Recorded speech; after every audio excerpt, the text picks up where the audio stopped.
start. So, you know, you describe yourself right now as a comedic host, soon to be celebrity. But what are some of the other things that you're doing or interested in doing? Yeah, so I say a comedic host. My line brother get on me all the time about saying entertainer. Like, bro, just say you're an entertainer, because that's what you do. You entertain, right? And so, that's easy to grasp, that concept of an entertainer, right? But I also I'm definitely getting into acting now. I have agents in Atlanta and in LA. They give me, you know, several auditions a month. Well, not even a month, but a week. And so I'm just getting the repetition of auditioning down, like getting the script, getting the lines down, putting it on film. You feel me? Just like putting my best foot forward, because auditioning is a muscle, and it's a technique to it to make sure you're locking those roles, right? And it's the comfortability to it, right? Because I can be myself all day, and we got a camera on, and that's cool, right? But some people will be themselves, and then when they say action, they go, what you need? Yeah, so my career is, and so you just got to be, you know, comfortable in front of that camera, continue doing classes and things of that nature. So yes, I definitely want to get into acting. I want to write and produce my own television and film projects, most definitely. And then and I want to be good with stand-up, but I never, you know, set out to be the next Kevin Hart. I want to be the first Jay Dukes, but I want to be the best celebrity host in the world, and use that as leverage to get into the game in other areas, because the people that are just hosts, I don't believe do stand-up. Or came in the game as stand-ups, right? Or came in the game trying to be funny. Because if you think about, like, and I definitely could do more research, right? So don't hold this against me. But the people that I look at as a great host, like who? Terrence J, Big Tigger, Ryan Seacrest. Gotcha. Right? Those are hosts. And they got into the game from just hosting. You ain't gonna see them on no stage telling jokes. Like Big Tigger might crack a couple of jokes, and he also can spit. But other than that, they host. But they were able to create a platform and say, hey, I'm a host, but I'm also smart. I also have drive and dedication to do whatever I want to do, or whatever y'all need to get done. You feel me? So it is possible to enter the game as a host. And my agent in 2013 told me that he wouldn't book me as just a host, because he didn't feel like I would make enough money, or he would make enough money. He said you're not going to get enough shows just being a host. You have to do stand-up. And so and at the time I needed the money. So I was like, all right, I'll figure it out, right? I already tell jokes on stage. Let me just put them together and make a stand-up set. But it's more to that. Let's be honest. You know what I'm saying? It's more to that. So, like, not listening, like, to, and not even say not listening to him, but we don't work together anymore. And if we being completely transparent, I believe he dropped me. Like, yo, like, yeah, you're not where you know I need you to be at. So I got this client and this client that I'm just gonna focus on, and that's fine, right? But not working with him anymore, I was able to go to another agent and say, look, he didn't listen to me. I just want to host, right? So just book me to host. And then, like, even with booking my own shows and then booking me myself, I still made just as much or more money from just hosting, right? Because if you're doing stand-up, they might give you, you know, a couple hundred, maybe, you know what I'm saying, 1,000, 1,500 to come into an hour of stand-up. But when it comes to hosting, they're bringing me into a lot of homecomings, a lot of, like, major events, major concerts, major step shows, to where the budget's there. And it's kind of like, yo, like, I can either give so-and-so this, or I can give Jay Dukes this, right? And it's still a lot, but being that my justification for my fee is my live show, nobody walks away upset. You get what I'm saying? And so it's kind of like, when, like, you can either give a big name 3 times what you want to pay me, or give me that. And now you got the people in the building. All you wanted to do is make sure that they're entertained, make sure that it's a dope show, and I'm going to give you that. Right. And it's cool, and it'd be cool. So you were talking about representation and like the agents that you had, and last year I started to pray. Said I need a team. Because you know how it is. You're doing everything on your own. Yeah. You know, you're trying to book yourself. You're trying to be the agent. You're trying to be the marketer. Everything. Yeah. And I finally, somebody reached out to me who I knew. You know, I was familiar with them, and I kind of knew them, but I didn't know everything that they did with their company. And so I was a little against it at first, even though I prayed for, like, I need a team. Yeah. Right? I was like, man, I need more people, because if you're going to grow and get to the next level, you can't do everything by yourself. And, you know, when I got with them, I was still nervous, and we're still in our first year of working with each other. And, you know, I could honestly say I have no complaints. No. It's been great for me, more opportunities, and now we just had our meeting to figure out how can we do even more to help each other, you know, be beneficial. So, you know, when it comes to you and your process of transitioning to having representation, did it help you? What was it like for you? And obviously, I would think you would say you would suggest it to other people, but at what point in your career do you need to get representation? If you're doing colleges and you're going through NACA, and agents are not gonna like me saying this, but if you can self-represent, you know what I'm saying? You can be self-represented. You can go, because at the end of the day, if you get selected to do a showcase, then for NACA now, and NACA is National Association of Campus Activities, right? Like the mind frame of a lot of the students is, if they're good enough for NACA, they're good enough for my school. Right? And so if, like, with that mindset, as long as you get selected, you're good. Right? If you don't get selected, then maybe look into an agency, because they have the materials and stuff and the relationships to send out to the schools on a regular basis. Right? But let's do the math. Right? If it takes maybe $1,000 of my own money, $1,500 of my own money to submit myself to NACA, right? And let's do the numbers for me now. I don't know if you got your other phone with you. Say this. You said 50. You said 15. I'm gonna do the numbers right now. I'll do the numbers. So if it take $1,500 to submit myself, and that room, lodging, all of that, to get to NACA on my own, right? Promotions, everything. If I cap my budget at $1,500, then all I'm out of is $1,500, right? And let's just say if every show that I want is $1,500, right? And I lock 20 shows, 1,500 times 20. That's 30 G's. 30 G's. All of that's mine, right? Now, is it worth it to, like, you're still going to have to give your agent your video. They're not going to make a video for you. You have to still submit the video. You're still doing all the work. Right? You still submit the video. They'll submit it for you. You pay your agent $90 something to submit, because they're not going to pay your submission fee either. So right? So $90 instead of $1,500. Right? But now, of that, let's say if you get 20 shows, that's still 30 G's. Right? Of that 30 G's, they get 20%. Right. And what's that?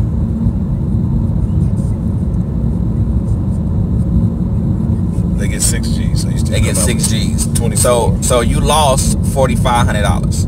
Right. From just not having the bread up front. So it makes sense. Makes so much sense. It makes sense. Right. And if you get, and if you get more shows than that, then you give, you know what I'm saying? Right. You might end up giving them 10 racks. And I think that's the big picture that some of us miss, because at first I was like, shit, that's all my, they taking some of my money, that's all my money. But then at the end of the day, if you look at the big picture, you gonna make even more money, and y'all both gonna eat.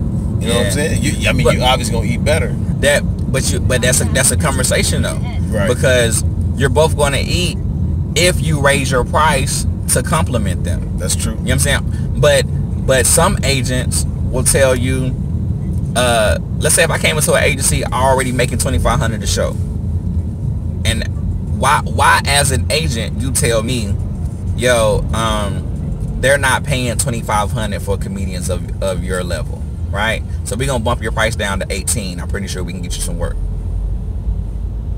So you're bumping my price down to 18 plus 20%? Plus, right. I was already getting 25. Plus travel. Plus travel. Plus taxes. Plus taxes. Right? And so it just depends on if is whoever has your best interest at heart. And sometimes it gets foggy. Very. Because at the end of the day, some of those big agencies, they just want the bag. Yeah. Right? I'm still gonna get my commission. I'm still gonna get my $400 or $500. I just gotta send you out. Right. You know what I'm saying? Right. Yeah, so I don't even care nothing about the situation, nothing. If they got you, I heard somebody performed in a hallway before, like a comedian. They put her in a hallway, like on like a slave stand, right? Like an auction block, like on an auction block. Yeah. And I was like, what was their justification for doing that? Oh, because the students are not really engaged, so they wanted them to walk by and see something going on. Oh, that's awful. Like what?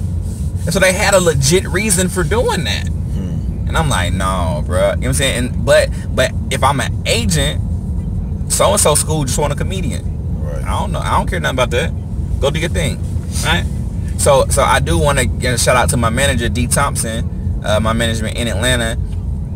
Like, she cares. You feel me? Right. And the reason, and I didn't want to manage her for a long time, but the reason that we work together is because she works with like athletes and different agents and stuff, and she really be on my head about finances. Right. And so she even came on board and was like, look, like, I know your finances. Like, let me see what you got going on. Like, okay, cool. I showed her. I said, all right, at the end of the day, you ain't got my social, so here. You know what I mean? Look at it, whatever. And she was like, all right, this is what we're gonna do. You can't even afford me right now. Right? You can't. You know what I'm saying? Right. But I believe in you. I believe in your talent. So I will work with you now so we can get you to a level to where it does make sense for me. Can't take that from her. You know what I'm saying? Can't take that for granted. That's right. And we just started working last summer. And when I just did my taxes, I made more money with less shows working with her than, you know, grinding every single day on my own. You feel me? Right. So I definitely see her value. Yeah. And I put more money in the bank. I've never had money in the bank like that. Everything's been a struggle. Right. You feel me? Everything's been I'm gonna put $20 on. I'm gonna put $5 on my debit card to intentionally overdraft to get to the show. Hopefully they got the check ready. Man. If they don't, we gonna have to sleep in the car. Call my mom. Mom, can I have $20 so I can get home? The check ain't gonna be ready the next week. You feel me? So like just being proactive and like really being on my head about, you know, financial wealth and financial literacy is something that like I think every entertainer needs to have somebody like that. Right. Especially if they didn't grow up like respecting money, right? Because a lot of us grew up on the get by system. As long as the lights ain't survival. As long as the lights ain't cut off, you good. Right? But if you were taught that, or that's how you grew up, so you got to have somebody else in your ear saying, yo, like not having a disconnect notice on your door is not cool. Right? Just because you don't have the disconnect notice, you ain't doing nothing. You like doing something is having your bills paid 6 months in advance. That's when you're doing something. I'm like, what? I've never heard of that. Like, preposterous. Like what? Preposterous. This sounds crazy. Like this month was a good month. We didn't have our lights cut off. That's not how you want to live, sir. You know what I'm saying? But you gotta have somebody to tell you that. Like she had to, like she's on the phone. Like we're talking on the phone, and she like, Jay, you not listening to me. Like real conversations. Like, yo, like right now I'm looking at your account. You're broke. You're broke. Like, that's not cool. You know what I'm saying? Like that's not cool. Like, you don't want to live like that. Like, you're a handsome guy. You have great conversation. You got, you know what I'm saying, like ladies that want to spend time with you or whatever, but you're broke. That ain't sexy. It ain't. Right? And so I had to have those conversations, like almost in tears, like I'm broke. Like, yeah. And so like she was able to, and that's what, you know, comes to trusting somebody as well, to know that she wasn't, you know, she ain't got nothing to gain from telling me change your lifestyle, from telling me don't go to the mall. You feel me? And that was my whole campaign last year. And my whole campaign was stay your ass away from the mall. Every show I would have to tell myself in the mirror, stay your ass away from the mall. That was it. Because 2 years ago, I would buy an outfit for every single show. Dumb. Right? And then I'm so much of an entertainer and so all over the place, I can't even walk in these shoes. Right? Like, they're brand new shoes. I don't want to crease them and break them in, so I'm buying, you know, $200, $300 shoes and ruining them, getting scuff marks on them and stuff, you know, that I can't get off. You feel me? Just so I'm fly for one show. Nope. Don't fall victim to like some of these super celebrities. Oh, you wore that, you can't wear that again. Never again. Like, man, I just spend this money to wear this one time. Never again, sir. No. So I do salute her and I applaud her for helping to change that mentality, because I didn't grow up with that knowledge. Right. I thought the getting by was good.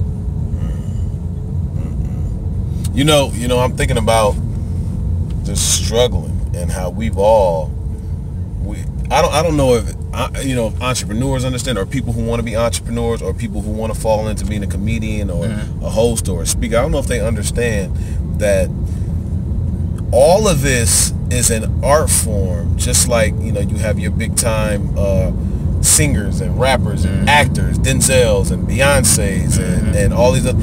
That's an art form. Everybody can't do what they do. Exactly. And I don't know if people understand that the work that we do, everybody can't do it. And you really, they say you gotta love it. Like, you gotta be obsessed with wanting to do this. You know what I'm saying? And so, you know, I'm just thinking about, are people willing to go through some of these struggles, right? Are they willing to say, you know what, I'm gonna get to that show. I got $5, but I'm gonna figure out whatever it takes. I'm gonna sleep in the car. I'm gonna call somebody I ain't spoke to in 10 years. Hey man, can I just? I got $5 to overdraft on my account. Hopefully the school got something to eat for me. Because that's in my rider. Sometimes it's chips. Right? Sometimes it's chips and fruit, but this is all I can't afford nothing else, so I'm gonna have to eat it. Sometimes it's something that I don't want to eat, but I'm gonna have to eat it. That's right. Right? Because if not, I'm just gonna be starving. And then if they don't got the check ready, I ain't had no money to get here. So like, no hotel, no nothing. Right? Driving back halfway, sleeping in the parking lot of Waffle House. I done been there, where, you know, at the beginning you get booked and then you like, oh, it's starting to come, and then you get booked again to a month or two later, like, man, what's going on? Then once again, some places you don't get paid until a couple of weeks later. Some people, you know what I'm saying, they might have a 60-90 day rule.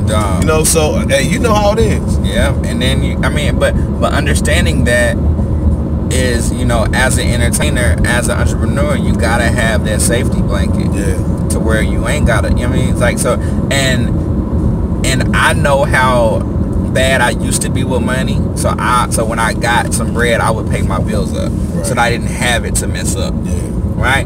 But I also just had to, you know, overcome that as well and get used to having money. So last year, when I did put some bread in my account, Miss D, she told me, she said, don't touch it. They just look at it. I was like, well, let me pay my bills up. Let me pay my car note. She said, no. Just look at it. Just get used to having money. Get used to it. And so that way you gonna feel the need to spend.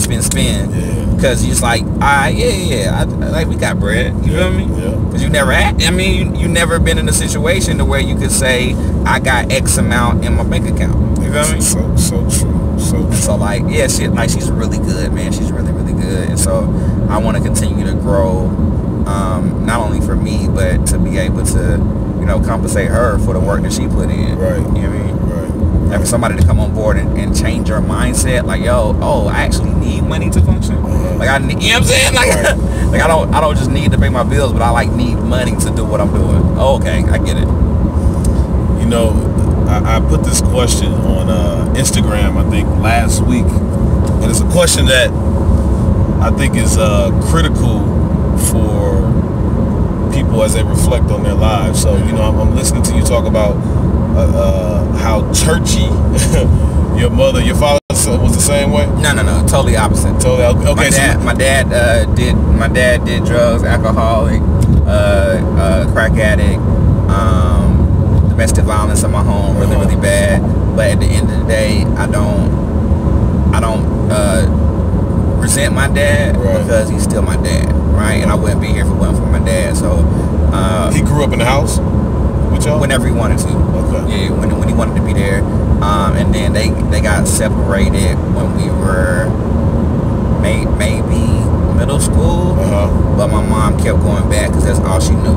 Okay. Right. So it was a really bad situation. That's the reason that I don't drink now, because I in no way I want to be like my dad. Except for I'm not saying no way. In many ways I don't want to be like my dad. Right. But as a hustler and a grinder, I did get that from my dad. Because he would, make a way out of no way as far as working different jobs and, so different things that he would help out financially, but as a young man, you need somebody there physically. You know what I mean? Real, that's real. And see, now you have me thinking about all kind of stuff, which is great, because I'm not going to forget the question I was initially going to ask you. Yeah. But I want to ask, since you said your mother, that's what she knew, allowed him. What do you think that was about for her to, whenever he wanted to come back? What do you think that was about, from your perspective?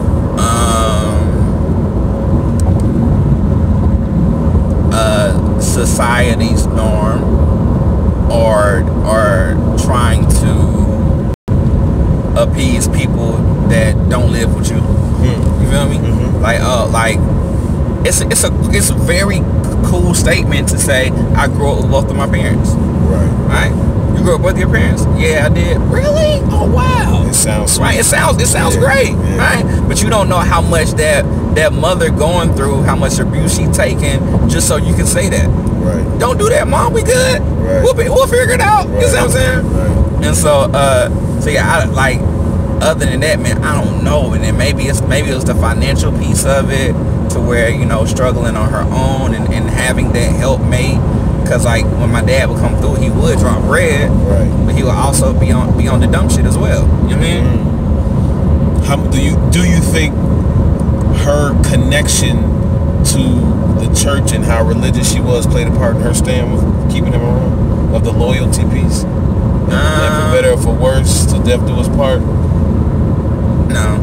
Okay. Nah, cause they got married and stuff before she was in church like that. Gotcha. And so like I think and maybe her doing better in life and getting in church and being a Christian and all of that was maybe why are you doing that? You feel me? Maybe. Okay. Maybe because they met each other when they was wow, having fun.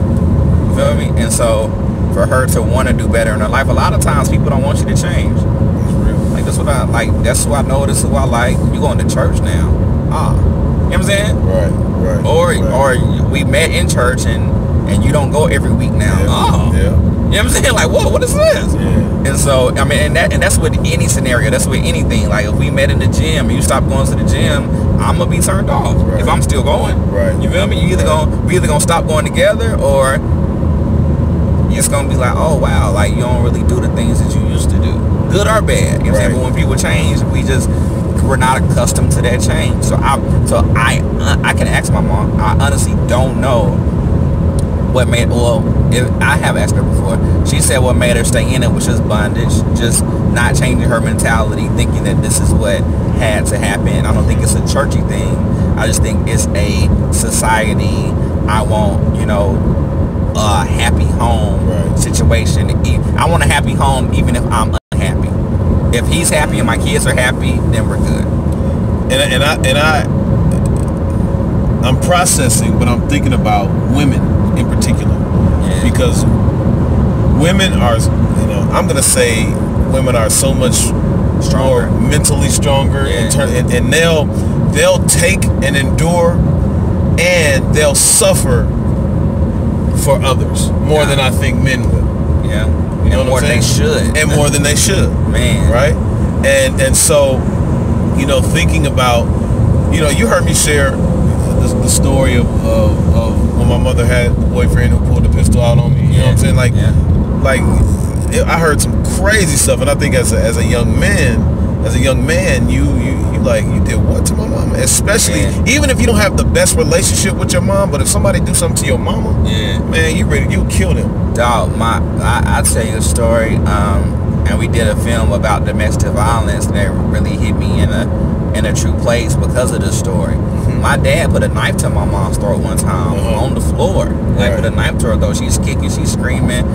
Y'all called the police, screaming to the top of her lungs. Right? And then the next day, he stood at the crib. And then laughed about it. Like I wasn't gonna cut you, bitch. Like, if I wanted to cut you, I would have cut you. Right. What? Like, yo, you know what I'm saying? So it's those certain, you know, situations. I've even had to like that is so. And me and my dad got into a fist fight one time, but how powerful whatever is, I don't even know the word, but I couldn't bring myself to punch my dad. Right. Like, we got out of the car, I squared up with him, and I lost, like, I wanted to knock my dad out. Right. But like when I swung, like, the power left my fist, and I like tapped him on the shoulder.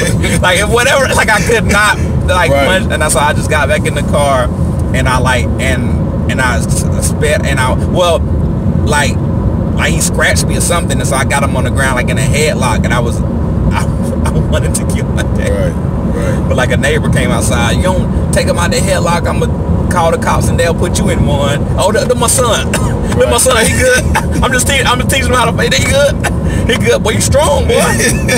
So I'm pissed. I jump back in the car, and I almost like, and this would be horrible, I almost like ran my dad over. But I swerved at the very last minute.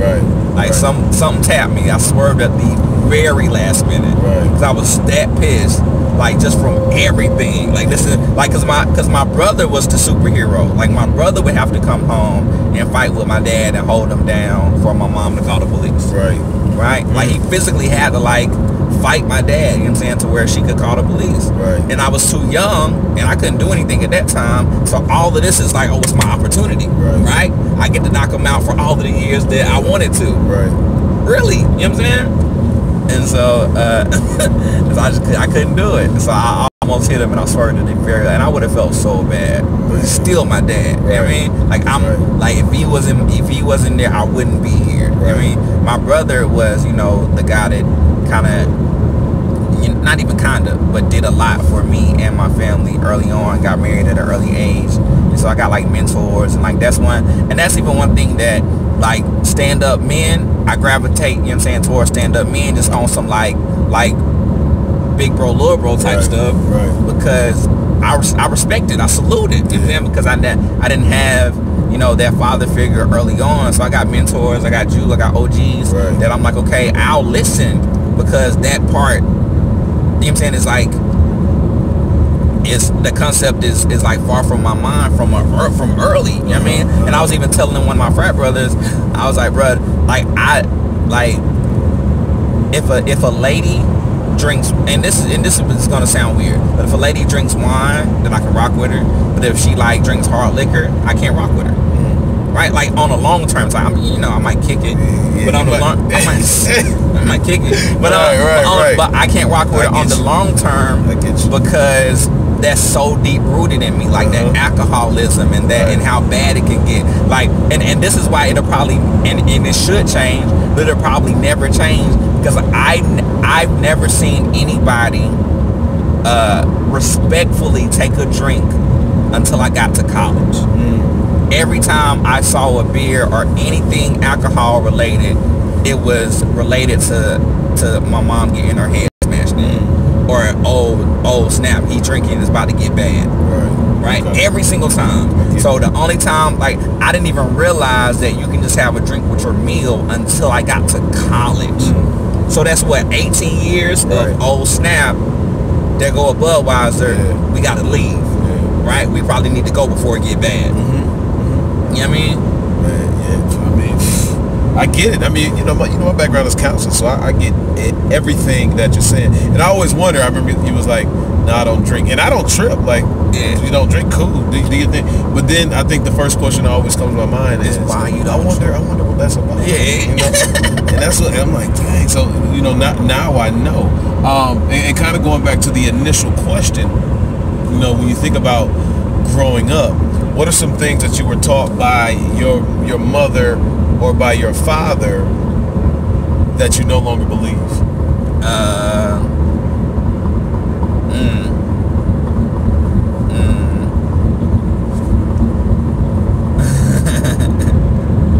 And this, come on, stop, sir. I know. and this is gonna, it's gonna get deep, but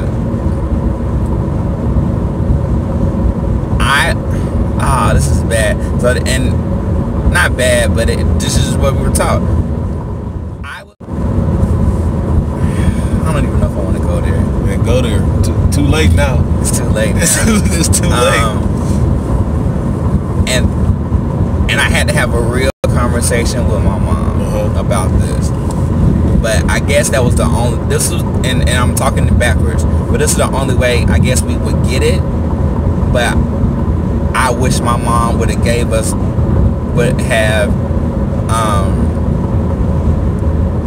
trusted us more, that we were smarter than she thought.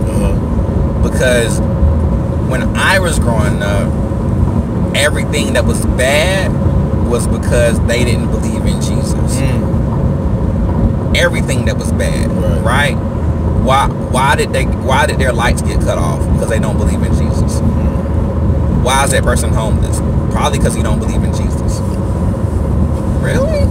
So that was really aggressive, right?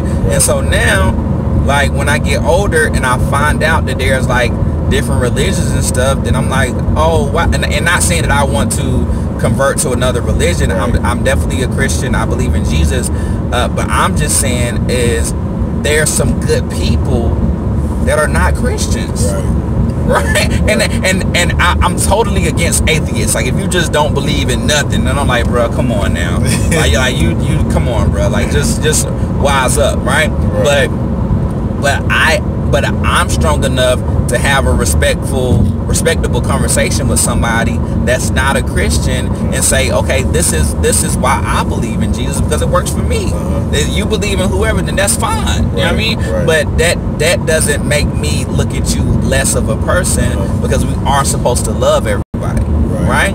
And so I can love somebody and I can be cool with somebody that's not a Christian, right? But we were taught that if they were not Christians, then they had a stain and don't associate yourself. And I was like, whoa, right? And I'm like, come on, mom, like, that was aggressive, right? And I would have rather it been a real conversation of there are different religions, people believe in different things, but we believe in Jesus and we go to church because of this, right? Because this works for us, or you know what, this works for me. Eventually you'll find out what works for you, right?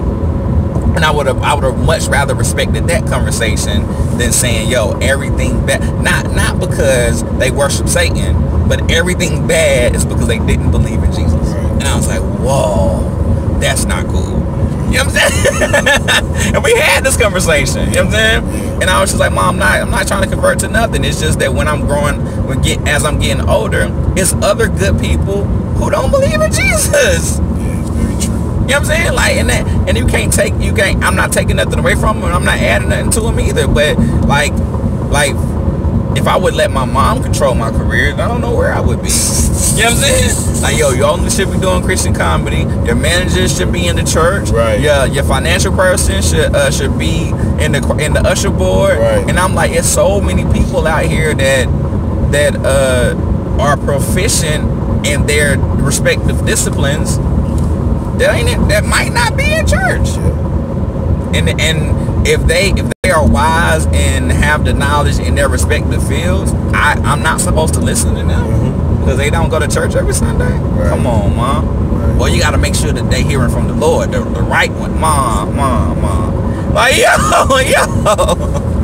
And the hard part of that, about that, because I had to have I just recently had a conversation with my mother. But the hard part is, as young men, I think most of us, I would say, we're so respectful of our mother. Sometimes we don't want to be as honest with them as we should be.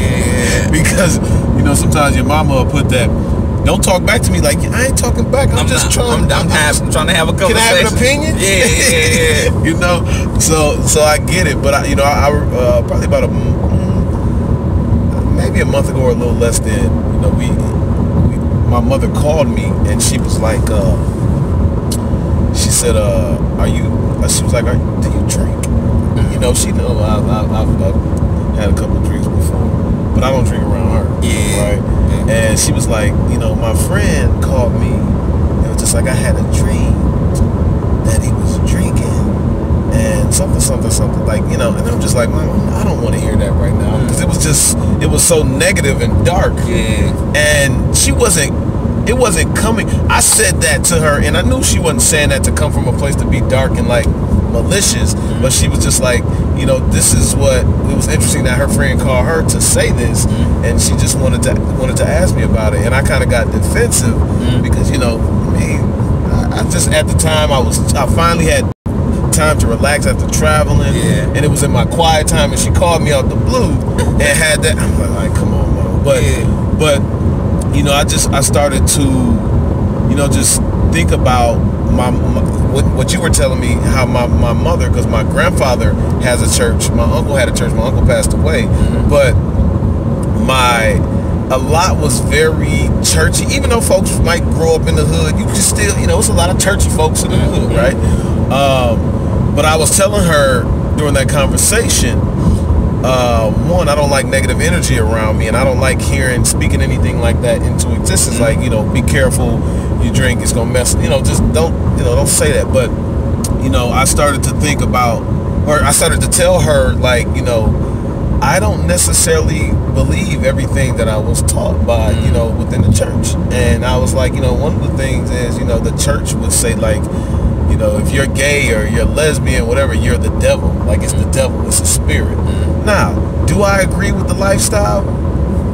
It don't matter. I'm like, who cares? But what I realized at a certain time is I had these beliefs about the LGBT community, and I never had a conversation with them. Yeah. But it was everything that the church was telling, like, and so I was like, I'll hang around gay folks. I don't care. I'm comfortable with myself. What they do don't affect me, so why am I worried about what they do? I'm not the judge. God's the judge. Now, that's true. Right? And then especially, this is gonna be weird. I'm sorry, I'm a comedian, y'all, so I don't care.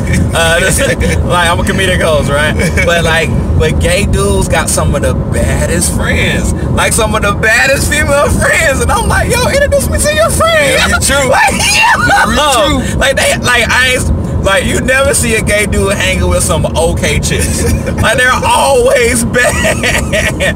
And so I'm like, yo, that's the homie. Oh, you in Atlanta, you hang with your oh my God.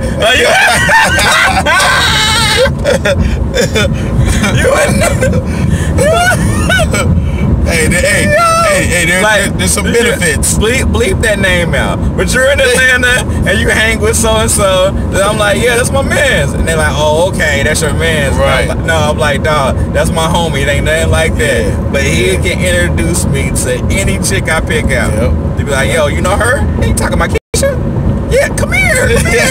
Come here. I can introduce you. He can call you. Hey, come here. Like, oh my God, this is Jay, Keisha, Jay, Keisha. I'ma go. You a fool, man. I mean, it's that was one piece, and then I was just telling her, like, I'm still so prayerful. I don't go to church as much because I think sometimes it's just weird when I hear people say stuff like, oh, they ain't even shouting right. I'm thinking to myself, is it? You're supposed to shout a certain way. You know what I'm saying? Like they don't even know how to pray. Like you. And it's a certain like because prayer just a conversation with God. You know, so it's little stuff like that where in my mind people created certain things that I view about religion in the church. It's not that I don't believe, it's just that certain people made it a certain way. So I don't like going to certain places. I understand that. And so but you know, once again, like somebody, matter of fact, I was speaking in Texas, and I told him, I said, I'm not super churchy, but I'm very prayerful. But some of the music that I would put on was gospel music, and I'm like, yo, gospel music, it takes you to you need that some days. It takes you to that place. I said, just like some days, I need to listen to Gucci Mane or I need certain music at certain times. But it was just a conversation like we were having when I had with my mom. It was I think it was one of the realest conversations, and we haven't had a follow-up conversation yet, but I think this was recently. Oh, very recent. Oh wow. Okay. Yeah, like within the last, I think it was a month or within the last month. But I just think that, you know, listening to you, I had a hard convo with my mother as well, and boy, it was as a grown ass man. It's still a hard conversation. Still a hard conversation. Yeah. But what about from you? Always mama's baby. Right. What about from your father? Like, is there anything that you think he taught you that you no longer believe? I think he I think the great thing about my dad is he taught me what not to do. Oh. Right.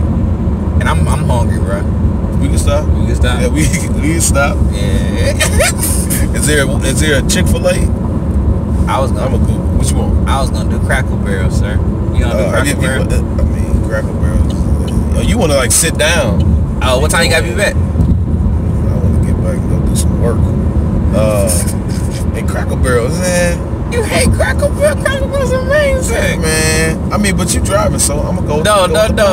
Cause after I stop, you could drive. I'll drive. I was gonna eat and just relax. You want me to get the itis and hop on the road? Okay, how far we going? We only have an hour and 51 minutes. I got down here. I got you. I got down this road, sir. I got you. yeah. But now so back to the question. My dad, he taught me what not to do, man. So a lot of things that I think about when I think about my dad, it's kind of like just do the opposite. Right. I mean, honestly. Besides provide, because I do know that he was, you know, dropping bread when he would come by the crib. But my dad, he just treated us like a part-time job. Like, hey, I want to be a dad today. I'm not coming in tomorrow. Wait, like what? Like what? Punching in, punching out. Man, like yo, I'll see y'all on Sunday. Dad, it's Wednesday. How can we go? Okay. So my dad, I tell you, my dad would want to like dip out and run the streets. He would give me money to be quiet. What? He's like, I'm gonna give you $20 now. When your mom get here, to say you was asleep. What? Just say you was asleep. That's it. You took that 20. Yeah, I took the 20. Damn right, you took the 20. Where your daddy at? Mom, I was asleep. Right. You was asleep? That rascal. Right.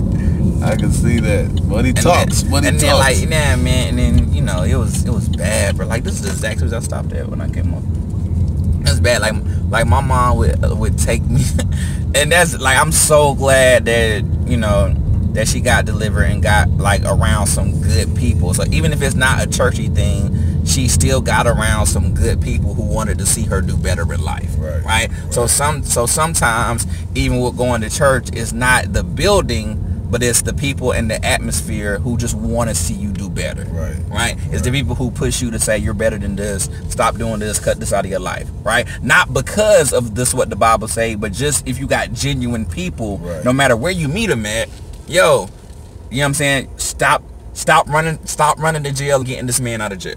Right? And he gonna do the same thing. Stop doing that. Right? So I think it's important to just have those strong people around you, and that's what church did for my mom. So I never take the fact away that it definitely helped her because it put her around some good people. You know what I mean? They put her around some genuine good people. I can remember like a lady, Sister Bronson from my church, like when we didn't have food, she would open her pantry right? We would have to go to her house with bags like we were shopping. Right. You feel me?